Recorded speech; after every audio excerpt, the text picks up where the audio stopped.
तो आज हम लोग जानेंगे कि कैसे हम लोग एमसीबी का सिलेक्शन करते हैं। हमारे पास हमेशा एक क्वेश्चन होता है कि एमसीबी का सिलेक्शन घर के लिए कैसे किया जाए। आज इसके लिए मैं आपको कुछ बताता हूँ। Normally single pole, double pole, 3 pole, 4 pole, SPN और टीपीएन प्रकार के एमसीबी हमारे पास होते हैं और एमसीबी की कुछ स्टैंडर्ड रेटिंग होते हैं जो आपके स्क्रीन पे मैंने लिखे हैं। 1 एम्पेयर टू 100 एम्पेयर, लेकिन जनरली 63 एम्पेयर तक ही आपको मार्केट में अवेलेबल हो पाता है। ये आपको कुछ जो स्टैंडर्ड रेटिंग है वो आपको याद करने होंगे। उसके बाद हमें क्या स्टेप करने हैं वो समझना चाहिए। हमारे पास दो तरह का कनेक्शन होता है, एक होता है सिंगल फेज के लिए और एक होता है 3 फेज के लिए। पहले हम लोग सिंगल फेज के लिए बात करते हैं, फिर 3 फेज के लिए बात करेंगे। सिंगल फेज में कैसे एमसीबी का सिलेक्शन करते हैं। तो स्टेप 1 में ये होगा कि आपको पता होना चाहिए कि जिस कहीं भी आप एमसीबी लगाने वाले हो, जिस भी उपकरण के लिए आप लगाने वाले हो, वहां का वाटेज क्या है, उस उपकरण का वाटेज क्या है, या उस घर या ऑफिस का वाटेज क्या है। Find out total load. क्या कीजिए, टोटल लोड फाइंड आउट कीजिए। टोटल लोड फाइंड आउट करेंगे। उदाहरण के तौर पे अगर हमारे पास 5000 वाट है, घर पे जो खपत है लोड का वो 5000 वाट के लिए है, तो स्टेप 1 में अगर मैंने फाइंड आउट किया कि लोड क्या है तो ठीक है। स्टेप 2 में हम लोग ये जानते हैं कि हमारे घर तक जो नॉर्मल वोल्टेज आता है सिंगल फेज के लिए, वो वोल्टेज की वैल्यू है 220 वोल्ट। ये हम लोग जानते हैं। तो स्टेप 2 में हमारे पास यही है कि हम लोग बहुत अच्छे तरीके से जानते हैं कि वोल्टेज की वैल्यू क्या है। तो हमारे पास लोड आ चुका है, हमारे पास वोल्टेज की वैल्यू आ गई है। अगर आपको वोल्टेज दिया गया है तो आप उसी वोल्टेज का यूज करेंगे। अगर वोल्टेज नहीं है और आप इंडिया में वायरिंग कर रहे हैं और उसके लिए आपको फाइंड आउट करने हैं तो 220 वोल्ट लेंगे।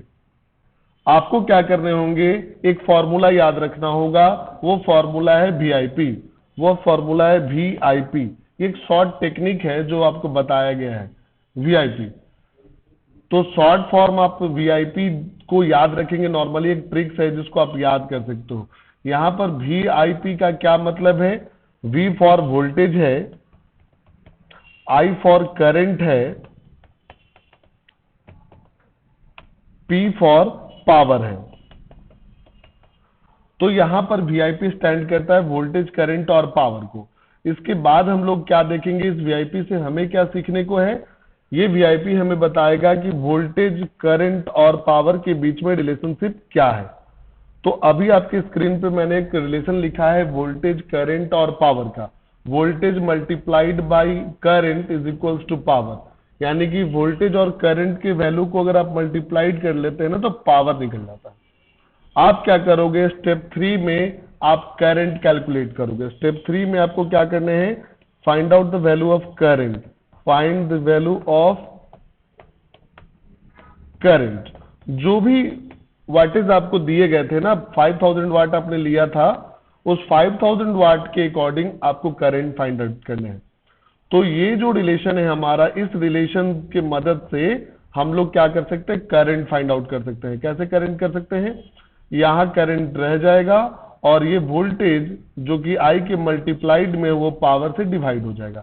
यानी कि हम लोग के पास क्या ऑप्शन है, हम लोग ये कर सकते हैं कि current is equals to power divided by voltage, power divided by voltage. तो हमारे पास पावर कितना है, 5000 वाट, यहां पर हमने लिखा था टोटल लोड, और हमारे पास जो वोल्टेज है वो 220 है। तो पावर 5000 और वोल्टेज आ जाएगा आपके पास 220 वोल्ट। तो इस तरह से आप इस रिलेशन पे उसे पुट करेंगे और फिर क्या करेंगे, करंट की वैल्यू को फाइंड आउट करेंगे। तो 5000 डिवाइडेड बाई 220 की जो वैल्यू होगी वो कैसे हम लोग फाइंड आउट कर सकते हैं, 0 से 0 को कैंसिल कर सकते हैं और 500 को आप 22 से डिवाइड कर सकते हो।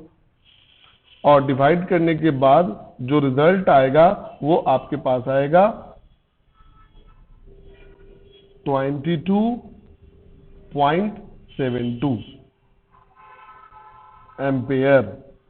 हमारे पास जो करंट की वैल्यू आ गई है वो है 22.72 एम्पेयर।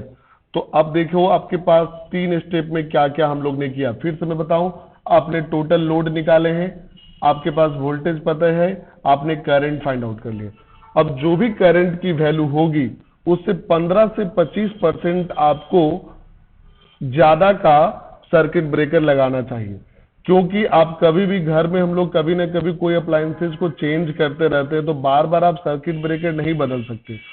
तो हम एग्जम्पशन करके 15 to 25% के रेंज में ज्यादा लगाएंगे। तो यानी कि अगर आपके पास 22 एम्पियर आया है तो इसका एक लमसम 20% की वैल्यू आप फाइंड आउट करो, यानी कि 22, मैंने एक लमसम वैल्यू ले लिया है 22 का 20%, 22 का 20% क्या करोगे आप, कैलकुलेट करोगे एक एवरेज। लेकिन आप लेने के लिए क्या कर सकते हो, 15 से लेकर 25% तक को हायर ले सकते हो। क्या कर सकते हो, 15 से 25, मैंने एक एवरेज ले लिया है 22 का 20%। तो ये आपका आ जाएगा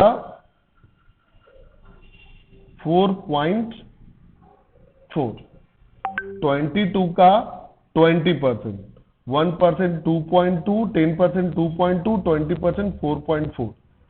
अब आपको क्या करने हैं, जो आपके ओरिजिनल करंट की वैल्यू थे 22, उसमें ये 4.4 ऐड करने होंगे। यानी कि जो करंट का वैल्यू घर के लिए आया है, ध्यान से सुनिए, जो वैल्यू घर के लिए आया है उस वैल्यू से हम लोग एमसीबी को कैलकुलेट नहीं करते हैं, हम लोग उससे 20% अधिक करेंगे। तो अगर ये 22 था और ये 4 आया है तो 26, तो 22.7 प्लस 4.4, तो अप्रोक्सीमेट अगर मैं कहूं तो 27 एम्पेयर के आसपास आपका क्या आया है, करंट की वैल्यू आ गई है बढ़ाने के बाद। अब आपको क्या करना है, चेक करना है, इस वैल्यू में चेक करने की क्या 27% है क्या। तो आप देखेंगे यहां पर 25 एम्पेयर के बाद सीधा 32 एम्पेयर है, 25 एम्पेयर के बाद क्या है, 32 एम्पेयर है। तो आप, 32। वेरी गुड, तो आप क्या करेंगे, 25 को सेलेक्ट नहीं कर सकते हैं। क्यों, क्योंकि अगर कम वाले को लेंगे तो फिर आपके घर में बेवजह सर्किट ब्रेक होते रहेगा, लाइन में प्रॉब्लम होते रहेगा। तो आप क्या कीजिए, 32 एम्पेयर वाले को सिलेक्ट करेंगे। तो 5000 वाट के लिए जो एमसीबी का सिलेक्शन होगा वो 32 एम्पेयर का होगा। तो इस तरह से सिंगल फेज के कंडीशन में हम लोग क्या करते हैं, यूज करते हैं। तो सिंगल फेज में किस तरह से एमसीबी का सिलेक्शन करते हैं ये हम लोग सीखे। अब हम लोग क्या करते हैं, 3 फेज में सीखते हैं। एग्जाम्पल वही रहेगा, 5000 वाट से हम लोग, अब हम लोग क्या करेंगे, आगे बढ़ेंगे। क्या करेंगे, आगे बढ़ते हैं।